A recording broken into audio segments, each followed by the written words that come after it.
Aitäh ansamblile Respekt. Liigume järgmise teema juurde, mis puudutab merd ja purjetamist. Maks, sina oled ju spordimees ja suur spordiarmastaja. Kas sina oled purjelaevaga purjetanud või purjejahiga või ma ei tea, kuidas see õige sõna on?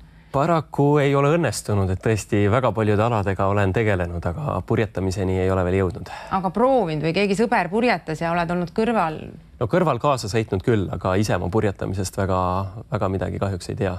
Aga saan, ma arvan, täna targemaks. Ja homme täitub siis Muhu väina regatil 60 aastat ja meil ongi külas Meremuuseumist külalised, sihtasutus Meremuuseumi juhatuse esimees Urmas Treesen ja siis Krislin Kämera, kes on siis püsiekspositsioonide kuraator seal samas muuseumis. Tere tulemast!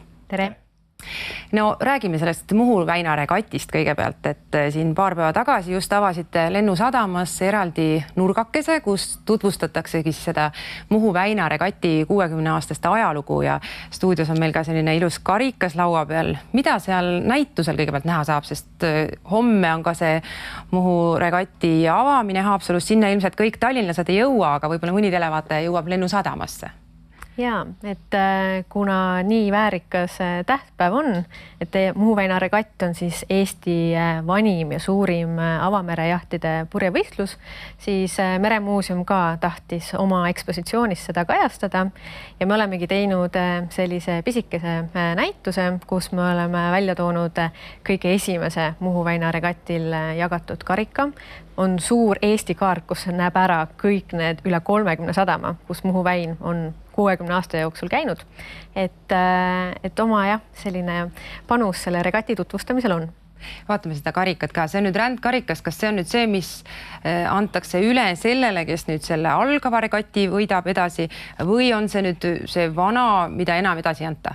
Ja, et kuna see muuseumisse jõudnud, siis on tegemist sellise karikaga, mida enam võistlejatele ei jagata. Ja tegelikult Muhu väina regati ajaloos on väga paljudes erinevates jahiklassides sõidetud. Ja see ongi kunagi üks esimene jahiklass, mille võitjale siis selline auhind jagati. Ja nüüd on see jõudnud Hiiumaa muuseumile ja muuseumisse siis praegu meil näitusel näha. Ja see on üks nendest eksponaatidest, mida siis Meremuuseumis võib näha sellel näitusel. Aga läheks siit regati juurest võib-olla merepäevade juurde ja tegelikult sinna ma tean, et saabuvad ka sel aastal vägevad purjekad, et millega tegu on ja mida siis tasub inimestel vaatama tulla. Tänavu aasta tõepoolest tulevad suured purjelaevad, nad saabuvad meile Kotkast, teevad siin vahepeatuse ja lähevad edasi Turulinna, kus toimub siis selle tänavuse aasta õppepurjelaevade regati siis ametlik purjetamine siis üle Läänemere juba Leedu poole. Aga meile tullakse tänu headele kontaktidele, mida on siis Meremuuseumi linna koostööpartnerid toimetanud, sest on üks jaht nimega Saint-Yves, mis on aastaid siis nendel suurtel õppepurjelaevade kogemustel osalenud ja Madis Rallman on ka siin ja Margus Saharov on siin taga, et tänu nendele kontaktidele ka need laevad siia jõuavad. Nii et on tulemas tõesti suuri.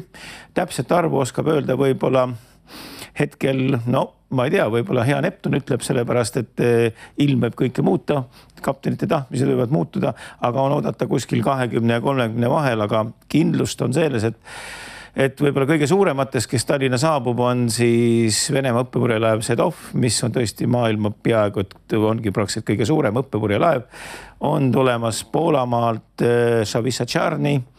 Lennusadamas tuleb ka veel Brasiilia mereväe õppepurjelaev, nii et ja kaugematest kohtadest on tulemas veel Omaanist, nii et ka Bulgaariast ja siis veel muidugi Inglismaalt Royalist, kui ma siin hetkega veel välja oskan öelda ja veel ka Venemaalt, veel ka siit lähemalt Hollandist, Saksamaalt, nii et tõesti päris palju. Nii et kuskil suuri, kusagil 10 ringis ja ülejäänud on siis juba väiksemad.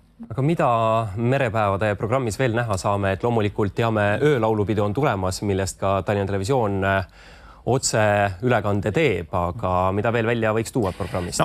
Programmist tooks välja veel selle, et esimest korda on programmis ka veel Kakumäe. Kakumäe sadam oma programmiga, Noblester on juures, Pirita on juures, nii et praktiliselt kogu Tallinna rannajoon on haaratud ja võib-olla kui erilisemast poolest välja tuua, siis tänavaaastane merepäevad on ka keskendumas natukene innovatsioonile.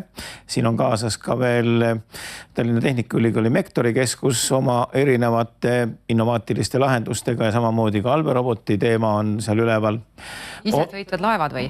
No veel päris isesõitvad laevu ei ole, kuigi ka nendega on katsetatud, aga kõik niisugust isesõitvate asjadega on niimoodi, et mõni hetk võib mõnikord asi kontrolli alt väljuda ja mis seal tahtagi, et mõnikord ka väljub asi kontrolli alt, kui laeval on ka juhtkond peal, nii et kõike võib juhtuda. Et selles mõttes see, aga mis on tulemas veel, on ka niisugune asi on nagu erilised purjetajad, on siis Ingrid Puusta viib siis puudega inimese merele, ka nendel on oma purjetamine, ka selle õppepurjelaevade regati raames on alati olnud üks laev, mis on kohaldatud siis puudega inimestega seilamiseks. Nii et ka see, et kui mingi puue on, ei takista ka merele purjed alla minemast.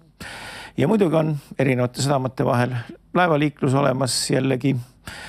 Ja esimesel lennusadamas on ka kalavärk, jällegi siis Korsets oma pojaga ja Hanno Kask on ja kalatraal, nii et ka lennusadamas saab kala maitsta ilma, kalat oleks merepäev ju suhteliselt kesine, nii et ka see on olemas.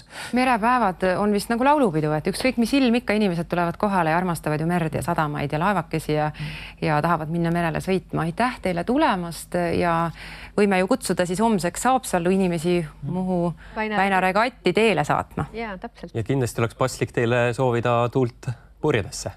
Alati nii. Ja, aitäh. Suur tänu.